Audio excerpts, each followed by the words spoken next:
This channel does not promote any violent, harmful, or illegal activities. All content provided by this channel is meant for an educational purpose only.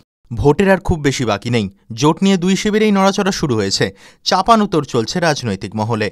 তবে শেষ পর্যন্ত পরখ করে আইএসএফের সঙ্গে জোট করতে চাইছে সিপিআইএম। কারণ তাদের বারবার মনে পড়ছে ডায়মন্ড হারবার লোকসভা কেন্দ্রে দাঁড়াবে বলেও নওশাদ সিদ্দিকীর পিছিয়ে আসা। ডায়মন্ড হারবার নিয়ে নওশাদ সিদ্দিকীর ভূমিকাকে ভুলতে পারছে না সিপিআইএম। অতীত ধরে পড়ে না থাকলেও কিছু অতীত ভুলতে চায় না সিপিআইএম, এমনটাই মিলছে খবর। এবার তাই আগেভাগেই এগোনো নয়, জোটে পরখ করে এগোতে চায় বাম। সেই ইঙ্গিত মিলছে সিপিআইএমের কেন্দ্রীয় কমিটির সদস্য সুজন চক্রবর্তীর মন্তব্যেও। সুজন চক্রবর্তী যেমন বলছেন, নওশাদ সিদ্দিকী নিজে থেকেই ডায়মন্ড হারবারে দাঁড়ানোর কথা ঘোষণা করে দিয়েছিলেন। আমরা সবাই হ্যাঁ বলেছিলাম। তারপর দেখা গেল উনি আর দাঁড়ালেন না। তাই অতীতটাকে খেয়াল রাখতে হয় যাতে বর্তমানে অতীতের মতো অভিজ্ঞতা না হয়।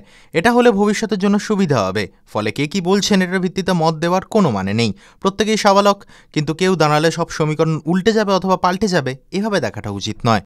জোটের বিষয়ে সিদ্ধান্তটা শেষ পর্যন্ত ঘোষণা করবেন বামফ্রন্ট চেয়ারম্যান বিমান বসু।